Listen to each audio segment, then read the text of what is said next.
All right, thank you very much for having me. Fake news.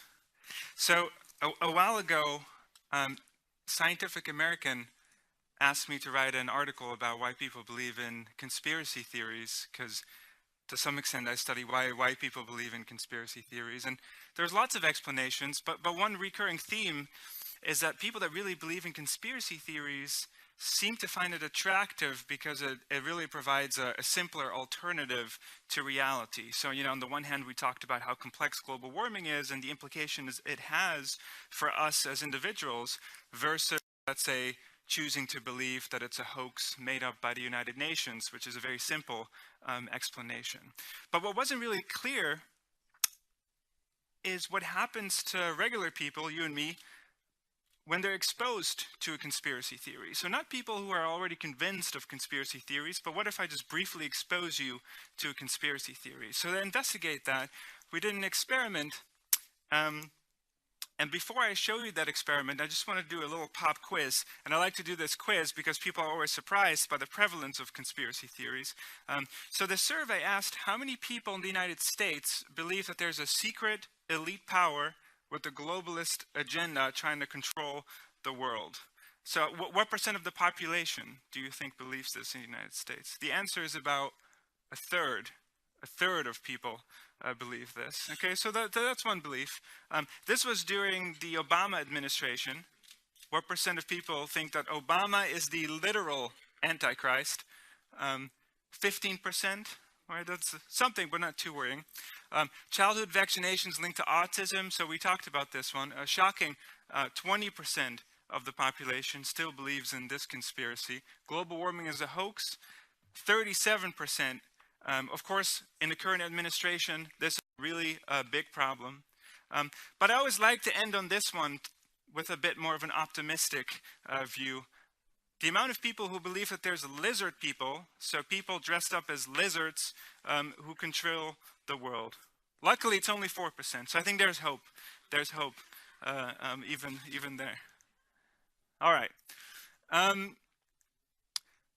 So some conspiracy theories are funny, but some are also harmful. So, of course, we've seen lots of Donald Trump, not too much of Donald Trump, because giving him more attention is exactly, of course, the purpose of the campaign. But there's lots of harmful conspiracies that demonize other people, that spread fake news about very serious issues that are not so funny. And so what I called the conspiracy effect was a study investigating what happens to people when I expose them to a conspiracy theory. In this case, it was a video. Coming back to the topic of global warming, just because it's such an important one, I showed people a video called The Great Global Warming Swindle, which was a UK production. It starts very dramatic, boom, boom, boom, global warming isn't happening, and so on. I wanted to see what effect has that on people. In another condition, we showed people an educational video from the United Nations on climate change, and then we had a control group as well.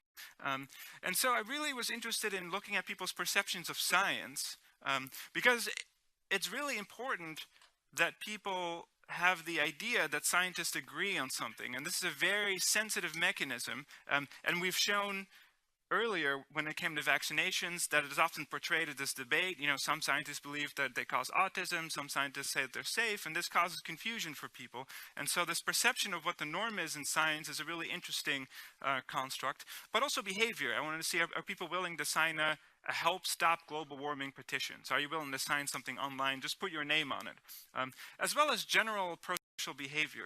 Would you donate to a charity in the next 4 weeks? And so here's what I found. People who were exposed to the conspiracy theory were much less likely to believe that there's a consensus that humans are causing global warming compared to both other conditions.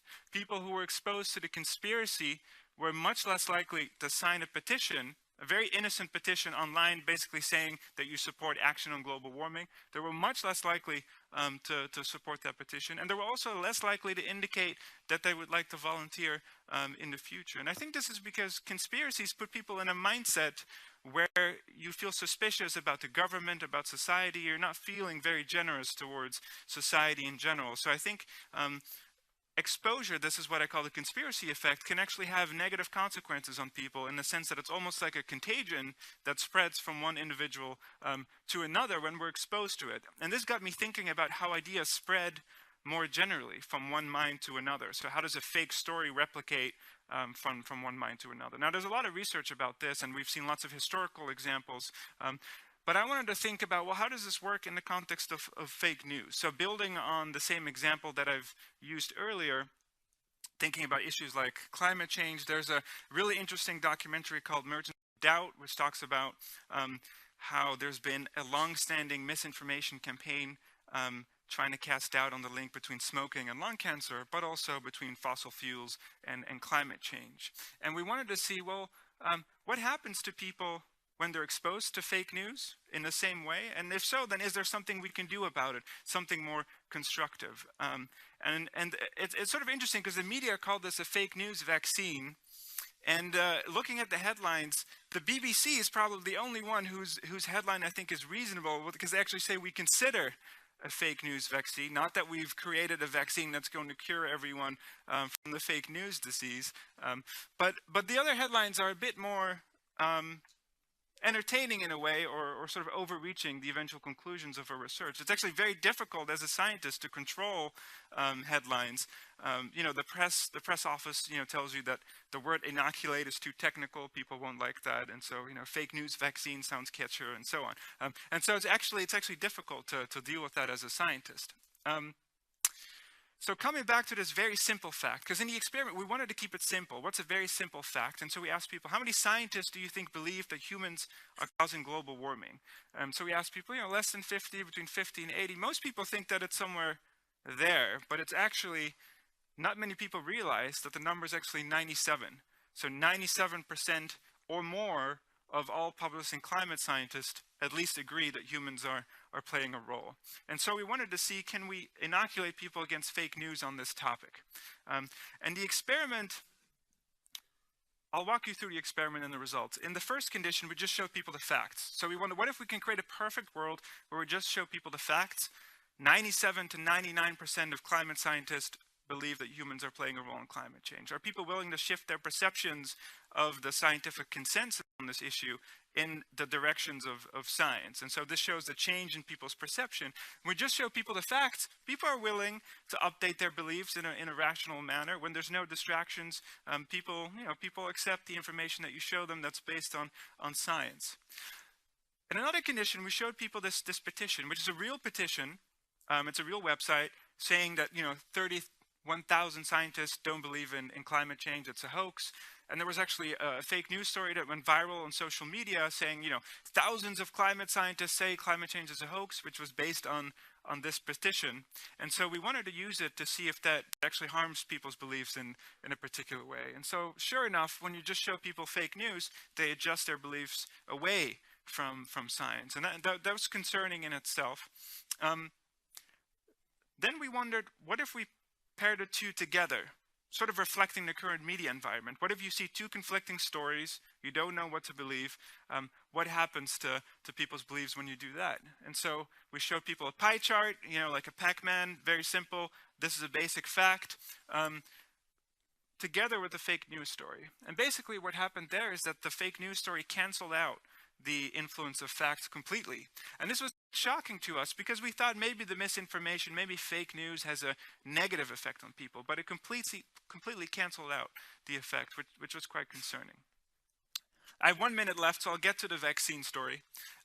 The way that the vaccine works, and Professor of Medicine can correct me if I'm wrong about explaining the vaccine metaphor, basically just as injecting yourself with a weakened version or a dead version of a virus creates antibodies in your immune system, which helps confer resistance against future infection, you can do the same with information. If I expose you to a little bit of fake news, a small dose, not a harmful dose, just a little bit, then debunk it or pre-bunk it, if you will, and then expose you to the full virus at the end, maybe you're more resistant and less susceptible to the virus because you've seen it before, you've heard arguments to refute it, you've rehearsed it in your head, and so maybe you're less susceptible. And we did this in two ways. A partial vaccine which was a very simple one, where we told people honestly, look, there's people with a political agenda trying to influence you using misleading tactics. You know, of course that's true, but people aren't always aware of it. So we wanted to put people in a state of alert, cognitively, so that we think more about the information that we receive. In the full vaccine, we showed people a bit of the misinformation. We told them this petition, if you look at who signed this petition, it includes members of the Spice Girls, Charles Darwin. It's completely bogus, right? And so we actually debunked this petition for people preemptively. That's really the idea, before they were exposed to the fake news story. And so here's what we found. The partial vaccine was successful, about 1/3 of the vaccine of the original effect, and the full vaccine also helped. Now, they didn't recover, they didn't offer full protection. People were still a bit confused, but it helped preserve as much of the effect as possible. And so the idea, not that there's some magic vaccine that can help, cure people of fake news, but it's an interesting idea. And the last thing I'll say about it is that there's actually some potential to implement this both in the news sector as well as in educational forums. And in fact, we've created a fake news game that we're pilot testing in high schools. This is in Holland, in Dutch high schools, where we try to inoculate students in a very similar way. Students are asked to take on the role of a fake news producer, so a conspiracy theorist, or a clickbait mongerer, or an alarmist, and then they're asked to create a fake news article to help teach people the tactics, recognize the tactics early on so that you're more resistant at the end. And so I'll leave it there, and I thank you for listening to me.